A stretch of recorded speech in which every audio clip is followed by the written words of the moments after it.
selalu kepada Tuhan pada pagi hari ini. Oleh karena kasih anugerahnya boleh mempertemukan kita kembali dalam ruangan ini. Sebelum lebih lanjut kita mulai kegiatan kita akan terlebih dahulu berdoa. Kami minta Ibu Yosni menutup kita dalam doa. Bapak Ibu Guru, sebelum kita mulai kegiatan kita pada saat ini, mari kita berdoa Tuhan, kita berdoa. Bapa dalam surga, terima kasih buat anugerah pertolongan Tuhan yang kami rasakan.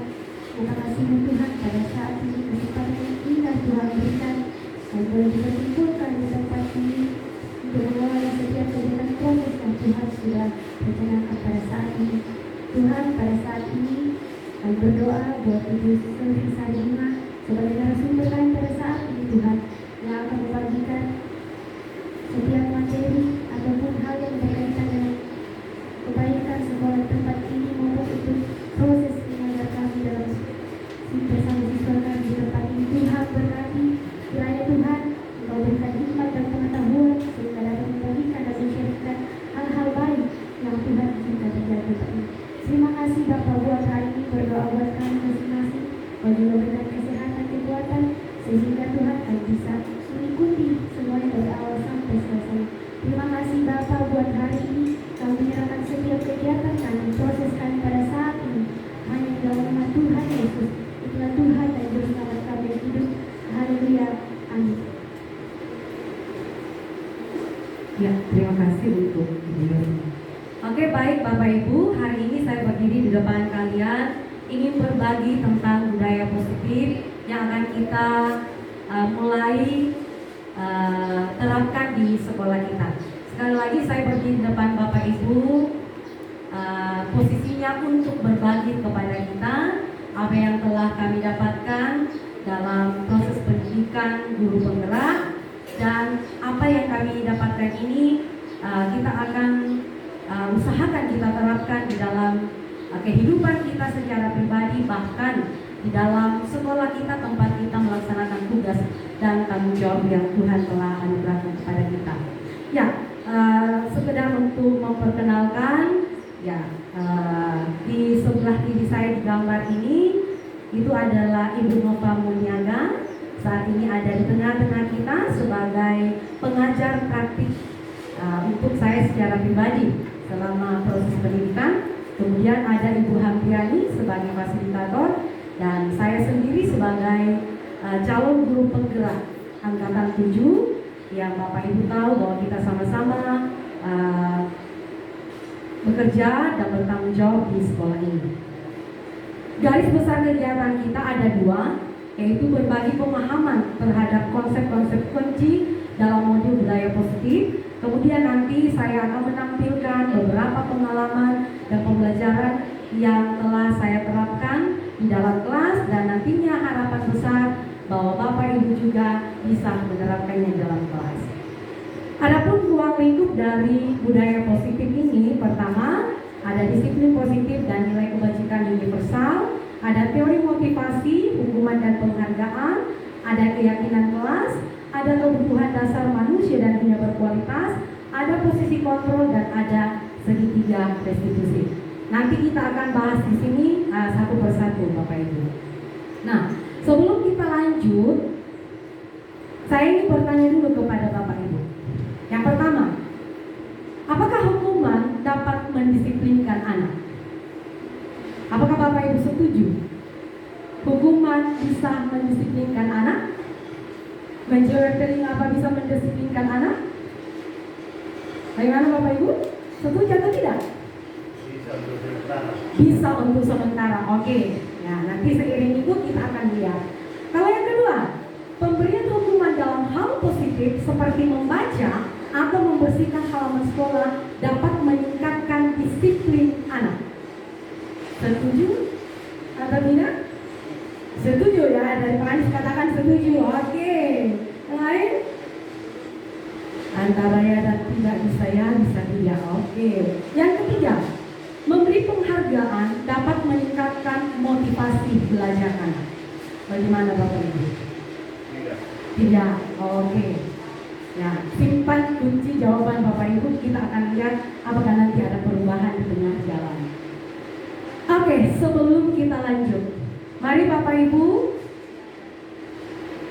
kita akan ini tadinya saya mau kita bermain secari kertas, tapi saya mau kalian menulis dalam hati dan menggenggamnya di tangan. Nyatakan dalam hati Bapak Ibu sesuatu yang sangat berharga dan simpan di salah satu tangan Bapak Ibu.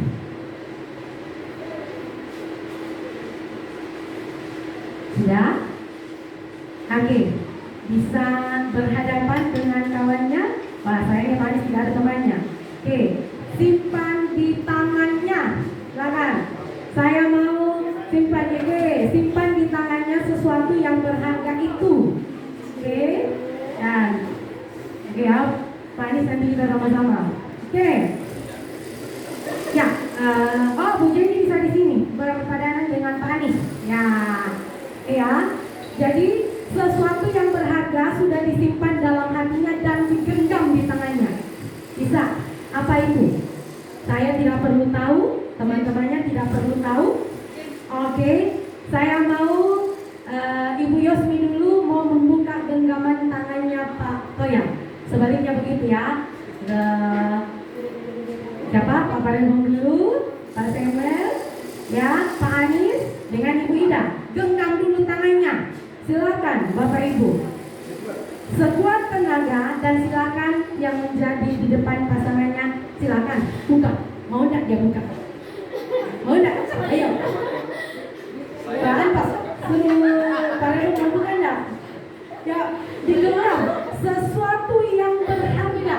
Ayo Jenny, berusaha buka dulu telapak tangannya Pak Anies. Mau enggak? Mau enggak? Ya, oke? Tidak mau, oke. Apa yang Bapak Ibu bisa pelajari dari permainan tadi? Apa? Apa yang Pak Anies pikirkan tadi itu? Atau Bu Jenny? Saat Pak Anies tidak mau buka tangannya, apa yang Bu Jenny pikirkan?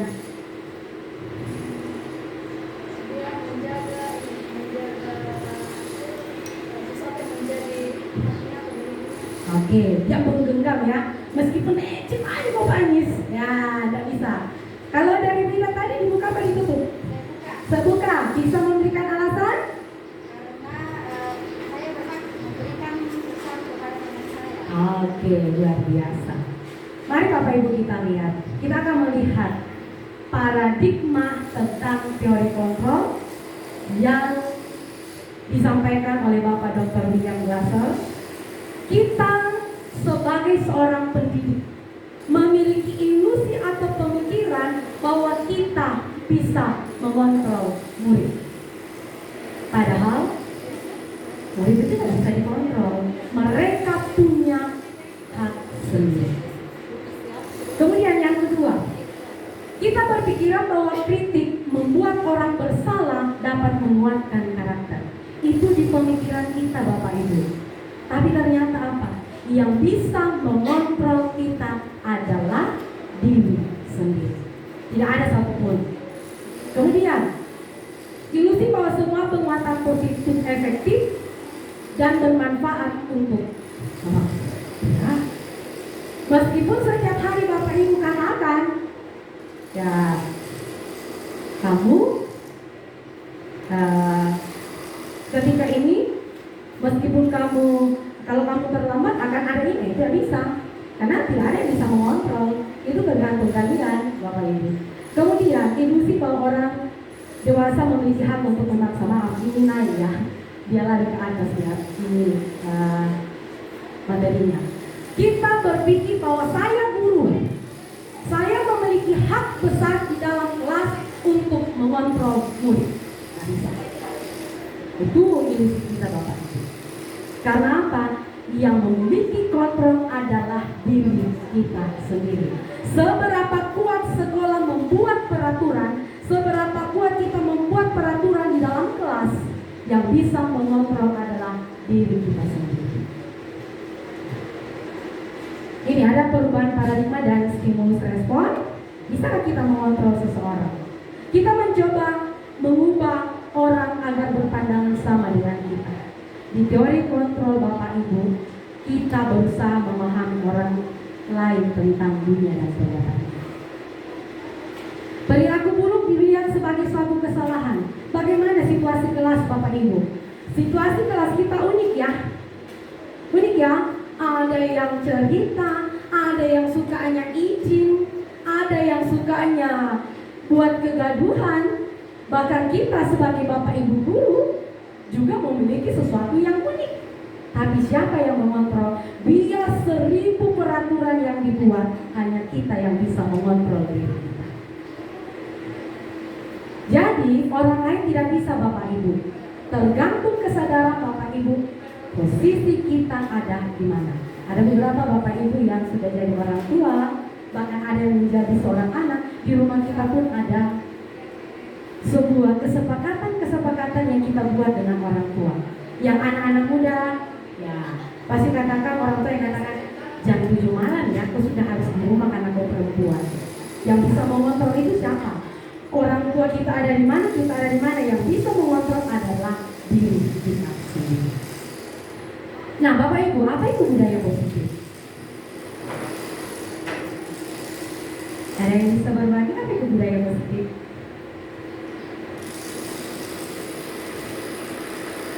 Apa itu budaya positif? Hal-hal baik, oke, apa lagi? Kebiasaan baik. Oke, apakah dalam budaya positif ada nilai-nilai? Ada, nilai-nilai kebajikan, ya. Oke.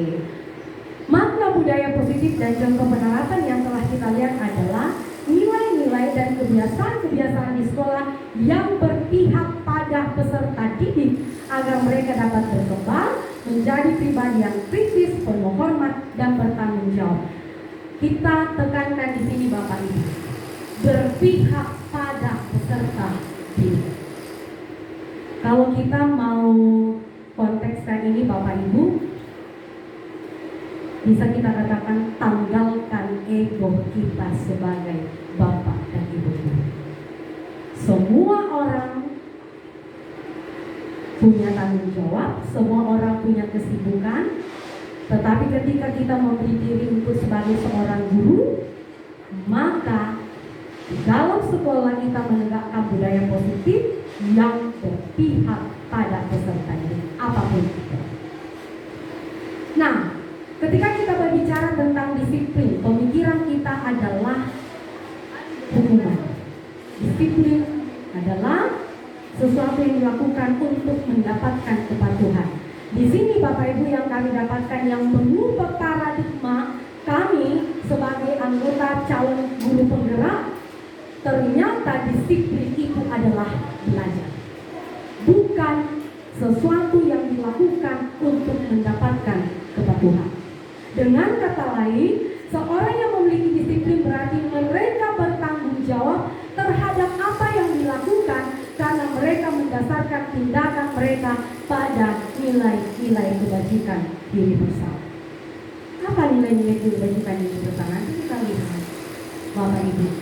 Jadi mari kita mengubah sekarang cara berpikir kita bahwa disiplin itu adalah untuk membuat kepatuhan. Tetapi disiplin adalah bagaimana menggali potensi supaya kita mencapai tujuan dan apa yang akan dihargai oleh anak-anak kita. Itu disiplin Bapak Ibu. Nah, disiplin positif akan membawa murid pada nilai kebajikan yang sesuai dengan profil pelajar Pancasila. Nilai-nilai kebajikan itu sesuai dengan profil pelajar Pancasila. Di sini Bapak Ibu saya tidak akan panjang lebar menjelaskan tentang profil pelajar Pancasila karena kita sudah sementara menjalankannya. Yang perlu kita tahu bahwa ketika Bapak Ibu ingin menjalankan disiplin positif, Bapak Ibu bisa melihat nilai-nilai kebajikan yang telah dituangkan dalam profil pelajar Pancasila. Apa yang kita inginkan? Apa yang kita harapkan? Apa yang kita impikan untuk anak-anak kita? Jangan suruh anak-anak kita berdoa kalau kita sendiri tidak bisa berdoa, Bapak. Jangan mengajak anak didik kita untuk mandiri kalau kita sendiri hanya berpatokan pada buku paket. Jangan mengajarkan anak didik kita bergotong royong kalau kita sendiri tidak bisa berkolaborasi dengan rekan kerja kita. Jangan kita mau menuntut anak kita untuk berkebinekaan global, menghargai budaya kalau kita sendiri tidak bisa menghargai itu. Kalau Bapak Ibu ingin anak didik kita bernalar kritis, mari Bapak Ibu juga bernalar kritis. Kritisnya yang bagaimana Bapak Ibu? Sesuatu contoh yang kita pertahankan, nilai yang kita pertahankan, apakah sudah sesuai dengan nilai-nilai kebajikan yang ada? Kreatif. Saya tentu Bapak Guru hebat semuanya di sini kreatif. Mari kita mengajar anak-anak kita untuk membawa mereka supaya kreatif sesuai dengan produk pelajar Pancasila, sehingga disiplin positif ini bisa berjalan di sekolah kita. Nah, tujuan dari disiplin positif adalah menanamkan motivasi intrinsik dari dalam Bapak Ibu pada murid-murid kita menjadi orang yang mereka inginkan dan menghargai diri sendiri dengan nilai-nilai yang mereka percayai. Bapak Ibu, saya mau tekankan di sini bahwa kita adalah role model bagi anak-anak. Kita adalah cermin hidup bagi anak-anak kita. Kalau Bapak Ibu sudah menanamkan disiplin positif mulai dari diri sendiri, biar Bapak Ibu tidak sampaikan, mereka sendiri pun akan melihat. Naju begitu Bapak, ya makanan udah belum kena. Ya, bagaimana? Itu disiplin positif Bapak Ibu. Mulai dari diri kita. Kembali saya mau tekankan, disiplin positif itu akan berjalan kalau kita mampu memiliki kontrol pada diri sendiri. Kita akan melihat teori motivasi, hukuman, dan penghargaan. Teori motivasi perilaku manusia itu ada dua ya, ada internal dan ada eksternal. Untuk menghindari ketidaknyamanan atau hukuman, ya ini apa yang terjadi apabila saya tidak melakukannya? Banyak anak-anak kita Bapak Ibu, ya, mereka duduk di dalam kelas mendengar. Kenapa? Mereka hanya takut mendapatkan hukuman. Dia kadang, kenapa kamu menyontek? Kenapa kamu selalu tidak bisa mengerjakan itu? Karena ada yang dia hindari Bapak Ibu. Mereka menghindari hukuman. Saatnya jam Ya. 4 Mereka menghindari ketidaknyamanan. Sama juga dengan ya, biasa kan kita mengatakan, Bapak Ibu, di kelas biasa kita mengatakan begini, ayo mari kerjakan tugas ini. Siapa yang cepat selesai, saya akan memberikan poin tertinggi atau nilai tertinggi. Itu artinya apa? Kita menjanjikan sesuatu. Dia akan melakukannya karena ada sesuatu yang diharapkan. Itu eksternal Bapak Ibu. Tapi yang mana yang sebenarnya menjadi tujuan dari disiplin positif? Yaitu menghargai diri sendiri. Saya akan menjadi orang seperti apa apabila saya melakukannya. Kebetulan ada Bu Beatrice di sini ya. Saya Bu Beatrice. Ya, kemarin saya selalu dapat apresiasi dari yayasan. Ya, menjadi seorang guru terbaik kita di tahun kemarin. Saya mau bertanya kepada Bu Beatrice, ketika melakukan itu, apakah ada sesuatu yang membuat Ibu melakukannya? Dari diri sendiri. Dari diri sendiri. Betul Bapak Ibu. Ketika kita melakukan sesuatu dari hati kita, mencintai pekerjaan kita, menyayangi anak-anak kita, apapun apresiasi itu akan mengikuti dari belakang. Saya mau mengutip Alkitab ya Bapak Ibu. Alkitab mengatakan Allah akan mempercayakan kamu perkara yang besar ketika kamu setia dalam perkara yang kecil. Artinya apa? Sesuatu harus muncul dari diri kita sendiri Bapak Ibu. Melakukan tugas mengajar, datang tepat waktu, berusaha mengajak anak-anak kita, berpihak kepada anak-anak kita, itu akan digugur sama anak-anak kita. Wah, ternyata Bapak Ibu guru saya duluan di sekolah daripada saya. Jadi saya harus, tanpa kita harus teriak-teriak, tanpa kita harus di kelas, kamu harus begini. Nah, tanpa secara langsung mereka akan melihat apa yang kita lakukan. Dihukum oleh penghargaan. Ternyata Bapak Ibu, ketika Bapak Ibu menjanjikan penghargaan, itu akan menurunkan kualitas anak. Saya melihat Bapak Ibu, saya kasih contoh di dalam keluarga saya sendiri. Ada ponakan saya kemarin, ya orientasinya selalu nilai rapor. Pulang menangis, saya hanya ranking 2, maunya ranking 1. Saya katakan, apa yang kau dapat ketika kamu hanya ranking 2 dan ranking 1?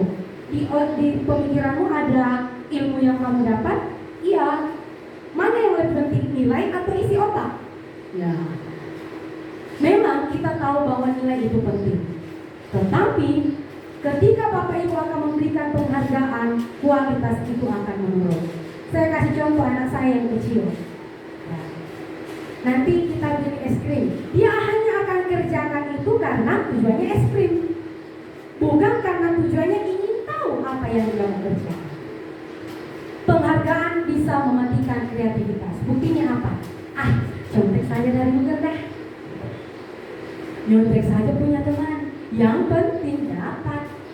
Bisa. Kemudian penghargaan mengurangi motivasi dari dalam diri. Kemudian penghargaan bisa merusak hubungan. Ibu guru pilih-pilih kasih, masa dia terus. Bahkan saya juga sudah dapatkan ya, komplainnya anak-anak itu bukan karena mengejek temannya. Iko mau sembahyang, kamu yang berdoa, iko bangamu. Itu sebenarnya adalah salah satu dari dalam hati mereka, itu adalah salah satu komplain. Karena bukan nama dia yang disebutkan. Kadang-kadang anak-anak kita itu nanti ditunjuk baru mau. Karena tidak semua anak-anak kita berasal dari keluarga yang membiasakan untuk berbicara di depan. Jadi sebenarnya itu adalah salah satu komplain. Siswa kita itu unik Bapak Ibu. Bentuk program kebajikan atau apresiasi. Kalau Bapak Ibu ingin memberikan apresiasi kepada anak-anak, panggil dia secara pribadi. Berikan pengakuan, tadi kamu tuh luar biasa. Saya salut sama kamu bahwa kamu bisa. Nah, pengakuan secara pribadi atau pengakuan secara khusus. Kemudian Bapak Ibu, ini yang saya katakan tadi, bergantian berikan pengakuan kepada anak didik kita. Kemudian jangan selalu berakhir pada akhirnya, penilaian akhir, tapi pada proses dia melakukan. Nah, contoh pengakuan Bapak Ibu, kita lihat di sebelah sana ini. Ada kemarin saya perhatikan, itu adalah kalimat pembuka yang bisa kita gunakan. Rasa empatimu besar sekali. Nah, masuk pada saat menolong murid baru di kelas kita. Ya, saya terkadang bangga sama Pak Yosef ya. Kalau dia ada ini dia rangkul. Saya rangkul coba semuanya sih. Ya. Dia kata dia rangkul. Itu adalah salah satu sebenarnya kita bisa membangun nilai-nilai dalam diri anak-anak kita. Kadang juga ibu saya berikan uang pegang tangannya anak-anak lalu ya, yang anak-anak cewek. Kenapa tidak datang? Ada apa? Itu kan harusnya itu kita buat begitu Bapak. Berikutnya, kita lihat ini. Menurut Bapak Ibu mencatat 100 kali saya tidak akan terlambat, itu termasuk hukuman atau konsekuensi? Hukumannya lari keliling lapangan karena lambat, hukuman. Push up 15 kali karena tidak menggunakan masker, hukuman. Mengganti kertas teman yang dicoret-coret, konsekuensi. Membersihkan tumpahan air, konsekuensi. Murid disuruh tidak menggunakan sepatu seharian karena tidak menggunakan sepatu hitam. Ya. Lari mengelilingi lapangan 2 kali karena terlambat 10 menit pelajaran pramuka. Konsekuensi. Kita lihat. Ternyata ada hukuman, konsekuensi, hukuman. Apa yang membedakan Bapak Ibu hukuman dengan konsekuensi? Tadi di sini ada lari 2 kali terlambat tapi itu hukuman, sementara di sini lari 2 kali, kenapa dia konsekuensi? Ada yang bisa berkomentar Bapak Ibu? Oke, Bu Marse. Permasalahan itu ada hubungannya dengan konflik. Contohnya tadi itu lari mengelilingi lapangan basket 2 kali karena terlambat 10 menit untuk pelajaran PJOK. Lari itu adalah hubungannya dengan pelajaran PJOK. Oke, terima kasih. Ya, sudah jelas Bapak Ibu.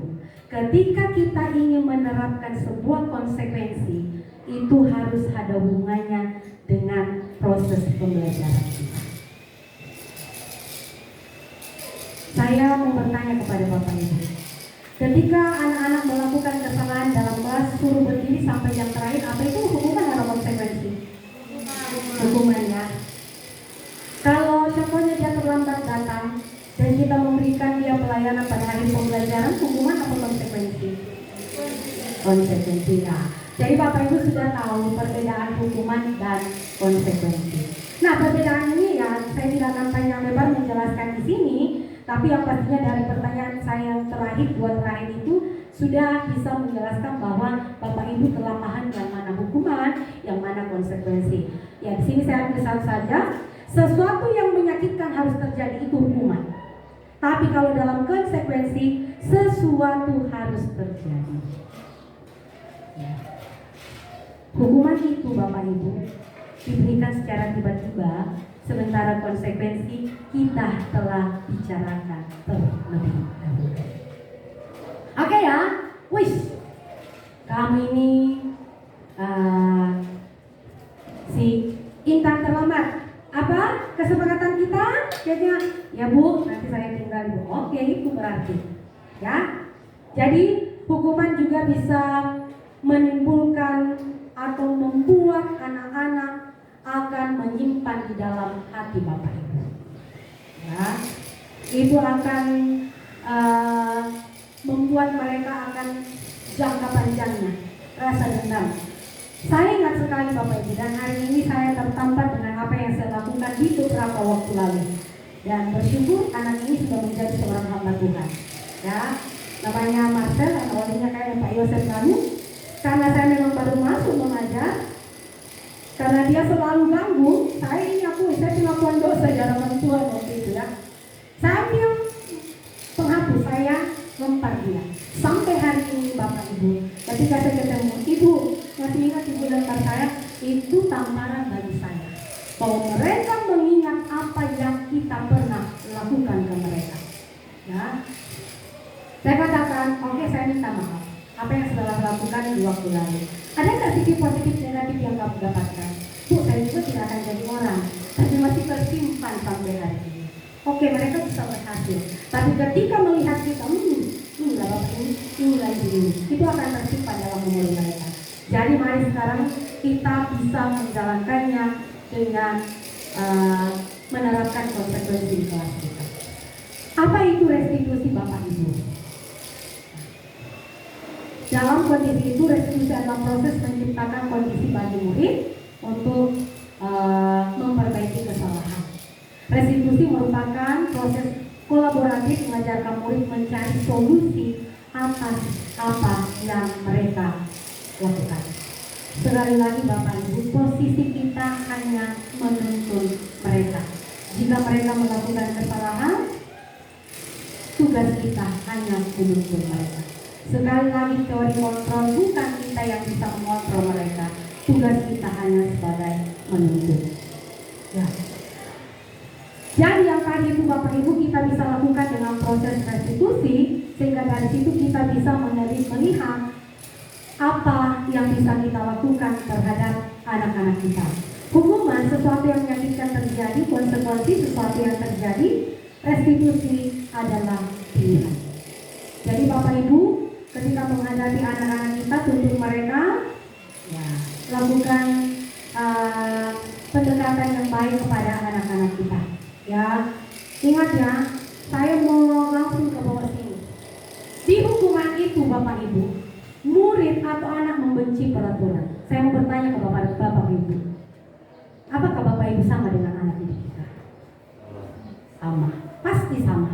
Kita manusia, ya kita manusiawi. kita pasti akan membenci sebuah peraturan. Tetapi ketika kita mengganti peraturan itu kepada konsekuensi, ini murid atau bapak ibu akan menghormati aturan itu. Restitusinya, murid akan menghargai dirinya dan menghormati orang lain. Bagaimana caranya? Kembali ke bapak ibu, kontrol dirinya bagaimana? Di rumah kita ada aturan ya? Ada ya? Apalagi ketika kita memberi diri kita kepada instansi, contohnya kita sebagai seorang guru. Bagaimana kita mau mengajak anak kita? Datang ya tepat waktu, sementara kita tidak tepat waktu.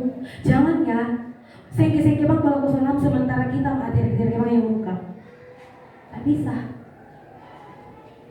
Bagaimana anak-anak akan menghargai apa yang telah kita buat di sekolah kalau kita sendiri bapak ibu guru tidak bisa menghargai?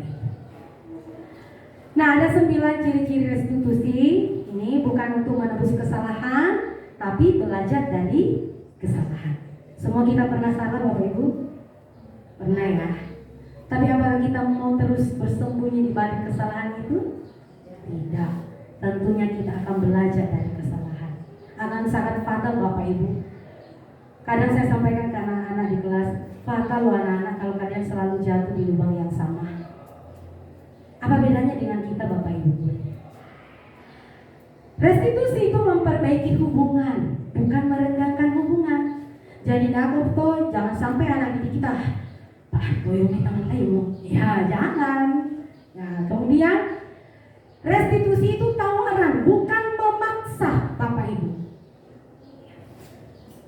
Terkadang kalau kita ada sesuatu, kita sendiri katakan, saya mau beri jeda dulu buat diri saya sendiri untuk bisa memahami apa sih maunya. Contoh kepala sekolah, apa sih maunya wakasek, apa sih maunya anak didik, apa sih Pak, kasih kesempatan. Restitusi akan menuntun untuk melihat ke dalam diri. Bapak Ibu, sebelum kita menyalahkan anak-anak kita terhadap kondisi kelas kita, kembali lihat dulu dalam diri kita.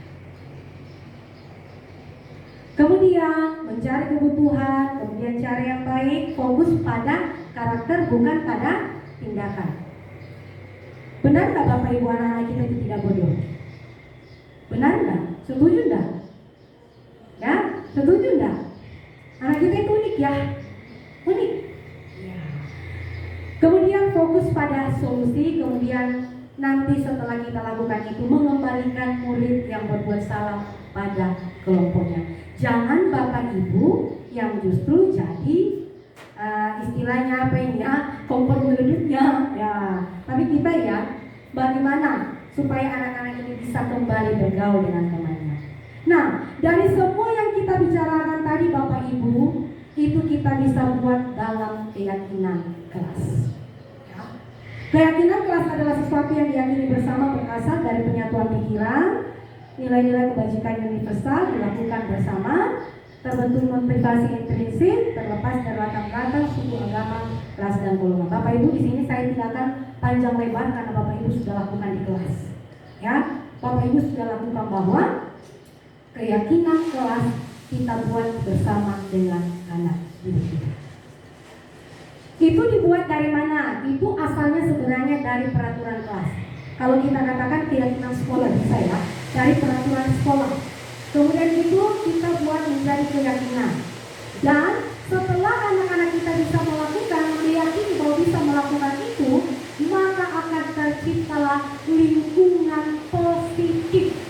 Setelah dari lingkungan positif, maka muncullah budaya positif. Jadi bagaimana Bapak Ibu? Di sekolah kita ada peraturan. Yuk buat peraturan itu menjadi sebuah keyakinan. Apa sih? Ya, kita buat. Setelah kita buat dan yakini bahwa kita bisa lakukan itu, setelah kita mencapai kata sepakat, maka secara pelan-pelan, lambat laun akan tercipta lingkungan positif dan budaya positif. Ya. Ibu Beatrice kemarin tidak tahu bahwa akan ada. Ya. sesuatu penghargaan, apresiasi yang diberikan oleh yayasan. Tetapi dia terus melakukan yang terbaik, menciptakan budaya positif itu dalam dirinya sendiri, dan tanpa dia sadari, disebutlah namanya. Seandainya dia tahu, pasti dia akan lebih giat lagi. Ya, kita semua pasti akan begitu.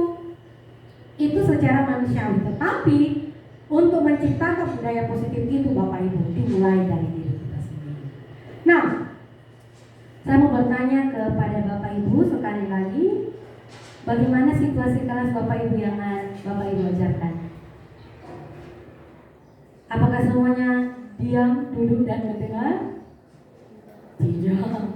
Ya, ada yang bolak-balik keluar kelas? Ada yang biasa sampai ketiduran di kelas? Ada yang tidak mau kerja tugas? Ada.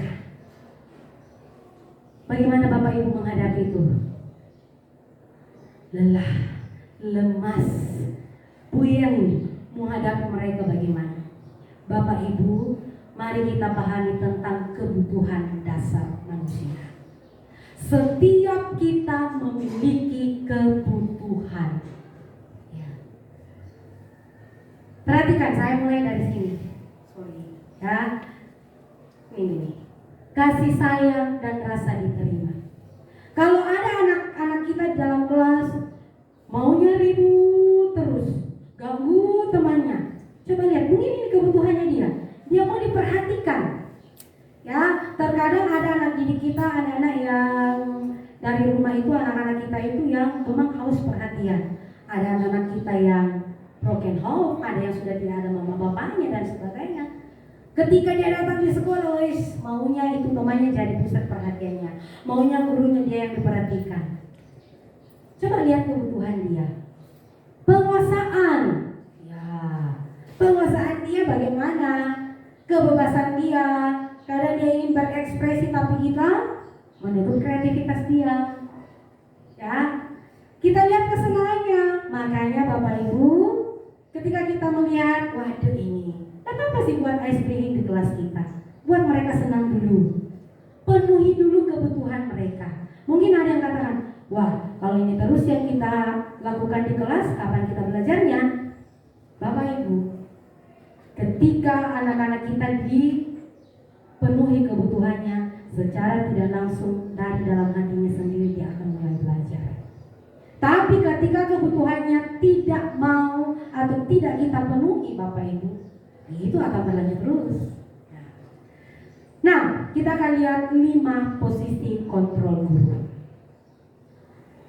Sebelum saya lanjut, saya mau tanya,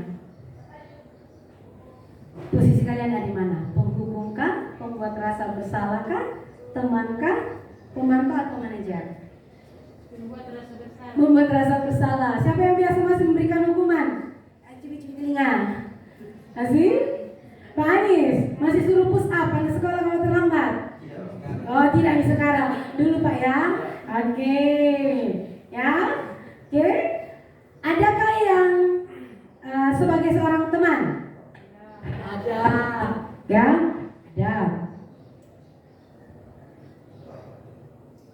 Ada yang posisinya hanya tunggu, saya hitung. Iya, 3 kali kau keluar, 2 kali sudah lupa. Sudah 15 menit di kantin, tunggu. Ada yang begitu? Ada. Ya? Ataukah posisi kita sebagai manajer? Bapak Ibu, ya, kadang ya tanpa kita sadari, dan saya pun sadari, saya juga kadang melakukan. Kalau kamu tidak melakukan, kau tidak lulus di mata pelajaran saya. Masih terkadang kita lakukan. Tapi tidak apa-apa Bu, namanya kita mau perubahan pola pikir kita. Atau membuat rasa bersalah. Kenapa tidak datang? Kau tidak kasihan dengan mamamu kan? Kau tidak kasihan dengan ibu yang setiap saat ditegur kepala sekolah? Kau tidak kasihan kan? Ya. Ada? Masih. Ya. Atau sebagai teman, ayolah lakukan ini demi ibu, ya. Masa kamu tidak mau lakukan ini? Ya. Oke? Ataukah terlambat datang? Atau apa peraturannya? Wah, belum melangkah sudah takut. Tapi kalau kita sebagai memposisikan diri sebagai manajer, halo, kenapa terlambat? Oh, ada masalah. Kira-kira bagaimana keyakinan kelas kita? Apa yang kamu yakini? Adakah sesuatu yang tidak kamu penuhi dari keyakinan kelas kita? Ajak dia bicara dan ajak dia untuk tahu sendiri apa yang menjadi kesalahannya. Itu posisi kontrol guru. Ya Bapak Ibu, di sini saya tidak akan banyak menjelaskan, nanti materinya bisa kami bagikan ya Bapak Ibu. Nah, contoh pernyataan-pernyataan dan siapa yang mengatakan, saya kecewa dengan kamu. Itu sebenarnya membuat rasa bersalah. Kamu tidak pernah melakukannya. Ya. Kamu itu bagaimana? Sudah diajar, kabel ini, kabel ini, kabel ini. Kalau kamu tidak lakukan lagi ya sudah. Ya. Dan lagi kepalanya. Ya. Dan sebagainya Bapak Ibu. Jadi seorang manajer harus bisa mengatakan bagaimana kamu bisa menyelesaikan masalahmu. Bagaimana supaya kamu tidak terlambat lagi? Kira-kira apa yang aku buat dan sebagainya. Nah, itu bisa kita lakukan dalam segitiga restitusi. Kamu tentu punya alasan. Kita mulai dari validasi dulu kebutuhannya, menstabilkan identitasnya, kemudian validasi kebutuhannya, kemudian menanyakan keyakinannya. Apa itu menstabilkan? Contohnya Bapak Ibu, contohnya ya. Seorang anak sekolah kita melakukan, tidak apa-apa sih kita katakan, saya juga pernah lakukan itu. Ya, saya dulu pernah lakukan itu. Ya. Dan saya tahu bagaimana perasaanmu. Kemudian setelah dia mau membuka diri untuk bercerita, yuk validasi kebutuhannya. Dari apa yang dia sampaikan, mari masuk lagi. Tentunya kamu punya alasan. Ya. Kemudian tanyakan keyakinan. Bapak Ibu, jangan kita melihat Bapak Ibu anak kita terlambat itu sebagai anak yang nakal. Ketika mereka ribut di kelas, jangan kita sudah nang batuk kok, kamu memang nakal, kamu tidak bisa diatur dan sebagainya. Memang benar selalu keluar kata-kata itu. Mari Bapak Ibu lihat kebutuhannya, kemudian tanyakan nilai yang sudah disepakati melalui keyakinan kelas. Saya akan jelaskan satu-satu tapi tidak panjang lebar. Menstabilkan identitas bisa mengatakan berbuat salah itu manusiawi. Ya, tidak ada manusia yang sempurna. Bapak Ibu juga pernah buat salah. Mari kita selesaikan masalah ini. Ya. Ingat Bapak Ibu, posisikan diri kita sebagai guru yang menuntun. Oke, kembali kita hanya menuntun seperti yang disampaikan oleh Bapak Ki Hajar Dewantara, bahwa guru itu hanya bisa menuntun karena anak didik kita itu telah memiliki karakter, kompetensi yang dibawa sejak lahir mereka. Kita tidak bisa membahanya, kita yang akan membuat garis sama-sama itu menjadi tebal dan mereka memiliki kompetensi. Ya, ingat, melakukan restitusi bukan mencari siapa yang benar, siapa yang salah, tetapi kita mencari solusi atas masalah yang dihadapi. Kemudian validasi kebutuhan. Kamu bisa saja melakukan hal buruk, tapi kamu tidak melakukannya. Ya. Contohnya anak kita yang masih bersyukur. Kamu tidak hilang selamanya dari sekolah. Ibu bersyukur hari ini kamu datang. Ya. Nggak usah katakan, kamu baru ada sekarang yang punya mama. Tambah pusinglah anak-anak kita. Ya. Tambah bingunglah dia. Kalau pertanyaan itu belum bisa kita tanya, kira-kira menurutmu apa yang penting? Jalan-jalanmu kah? Nongkronganmu kah? Atau masa depanmu? Coba buka alam pemikiran mereka. Kemudian menanyakan keyakinan. Nah, tadi saya sudah sampaikan dari awal bahwa kita bisa melakukan itu ketika kita sudah melakukan membuat keyakinan kelas. Jadi kita bisa sampaikan apa nilai yang kita percaya dalam kelas. Ya. Nilai-nilai apa yang sudah kita sepakati. Terus tanyakan, kelas yang ideal atau kelas yang bagaimana yang kamu rindukan? Karena terkadang anak-anak kita itu tidak terpenuhi kebutuhannya, maka dia cari di luar sana Bapak Ibu. Kemudian tanyakan, kamu ingin menjadi seperti apa? Apa yang kamu rasakan ketika melakukan itu? Dan kamu akan menjadi orang yang seperti apa? Itu restitusi Bapak Ibu. Saya tahu Bapak Ibu adalah guru-guru hebat. Bapak Ibu tidak akan berhenti untuk belajar. Bapak Ibu tidak akan berhenti untuk mengubah pola pemikiran kita, pandangan kita terhadap dunia pendidikan. Kita akan terus belajar untuk melakukan kebaikan. Nah, Bapak Ibu, ada namanya intervensi 30 detik. Jika anak didik kita yang sudah kita restitusi masih melakukan kesalahan yang sama, beri intervensi 30 menit. Diam, sampaikan. Oke, sekarang kita diskusi. Sebenarnya kamu ingin berbuat lebih baik? Pastinya dia akan, iya saya mau. Ya. Apa yang sedang ingin kamu jalankan? Pokoknya mulai lagi, pelan-pelan, lakukan lagi dan lagi. Ketika Bapak Ibu lakukan itu secara tidak langsung, Bapak Ibu, dia akan mengubah dirinya sendiri karena kontrol dirinya ada pada dirinya sendiri. Oke Bapak Ibu, demikian materi yang saya sampaikan hari ini. Saya ingin berbagi dari apa yang telah saya lakukan di dalam kelas untuk bisa menciptakan budaya-budaya positif. Di sini Bapak Ibu ada beberapa yang saya gabungkan untuk bisa dari contohnya kebutuhan mereka, bagaimana menimbulkan motivasi itu dalam satu kegiatan.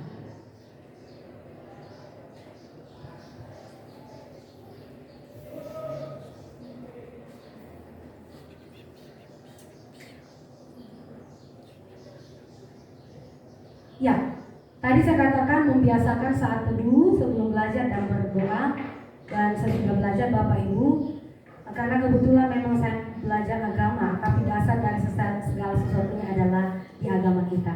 Yuk budayakan kembali berdoa bersama dan sebagainya. Kemudian pujian salam lama ya kita baru lakukan karena pandemi. Ya, semester ini saya baru memulai kembali memberikan salam. Kemudian literasi membaca Alkitab. Bacaan yang sudah mulai punah harus dibiasakan untuk memunculkan nilai-nilai kebajikan dalam diri anak.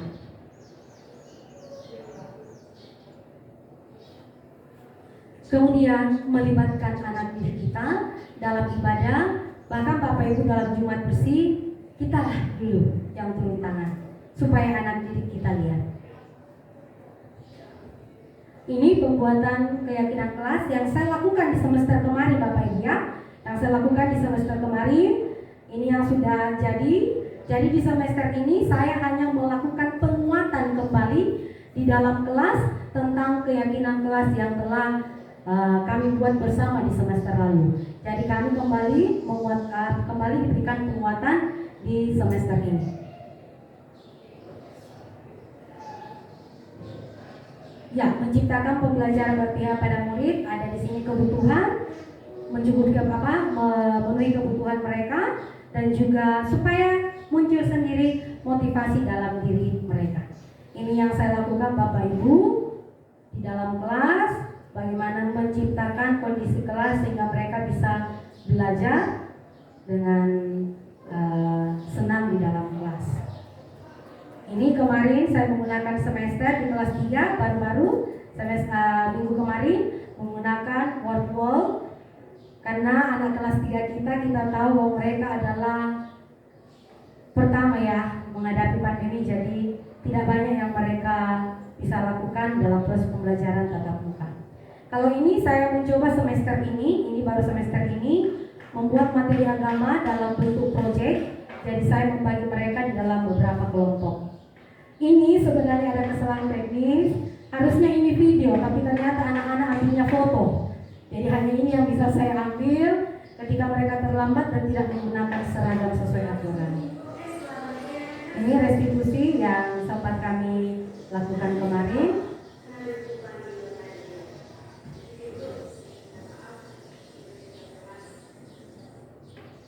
Oke, hanya sedikit yang saya bisa tampilkan bahwa ada beberapa hal yang bisa kita lakukan di dalam kelas. Oke Bapak Ibu, saya memberikan waktu sejenak. Sekali lagi dari awal tadi saya katakan saya hanya berbagi. Mungkin ada Bapak Ibu yang ingin berbagi bagaimana situasi kelas kita selama ini, Bapak Ibu. Silakan. Dari tadi Bu Beatrice main-main mata. Mungkin Bu Beatrice, bagaimana tentang budaya positif yang telah dilakukan di kelas?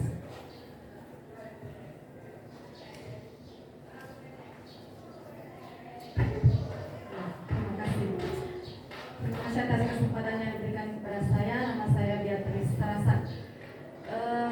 Saya ingin memberi apresiasi untuk Ibu Selvianti Saribunga yang telah memberikan pemaparan untuk kita semua.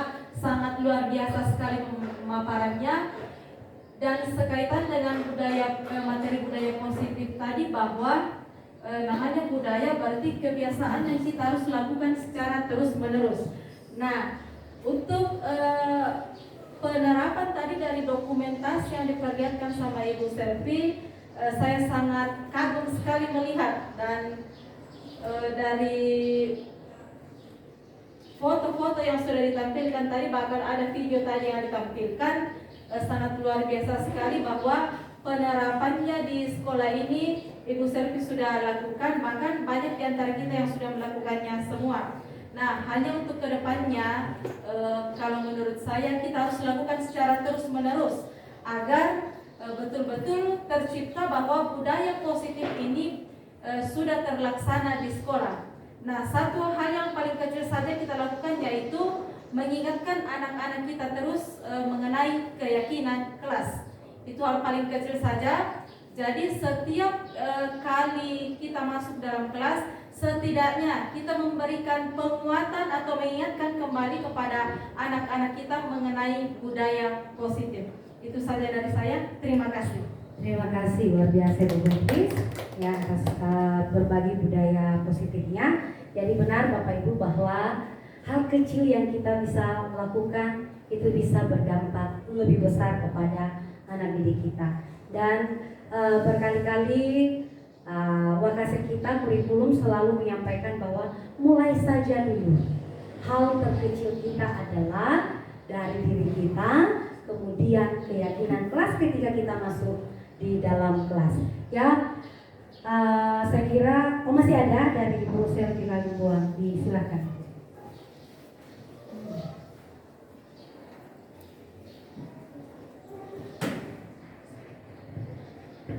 Ya, terima kasih. Maaf sedikit terlambat tadi. Yang sangat menarik ya, luar biasa Ibu Selvianti Saribunga telah memberikan kita materi tentang penerapan budaya positif di sekolah. Ya, yang saya mau berbagi di sini masalah ya ini menarik sekali penerapan budaya positif ini. Jadi kenyataan yang terjadi selama ini, dan sebenarnya ini pembiasaan dari masa anak-anak kita menginjak bangku sekolah sebenarnya ini. Ya, jadi sampai mereka di SMK seperti itu juga yang tertanam. Jadi tugas kita Bapak Ibu ya yang saya perhatikan yaitu kebiasaan mereka untuk memberi salam kepada guru. Ya, jadi saya perhatikan mereka akan menegur atau menyapa gurunya yang hanya yang masuk di kelasnya saja. Ya, tetapi ketika guru itu tidak mengajar, maka mereka akan cuek ketika kita bertemu, dan saya alami. Ya, ketika saya perhatikan beberapa kelas yang saya tidak masuki, ketika saya lewat, ya mereka kayak cuek saja. Ya, menganggap mungkin bahwa ibu guru ini tidak mengajar di kelas saya.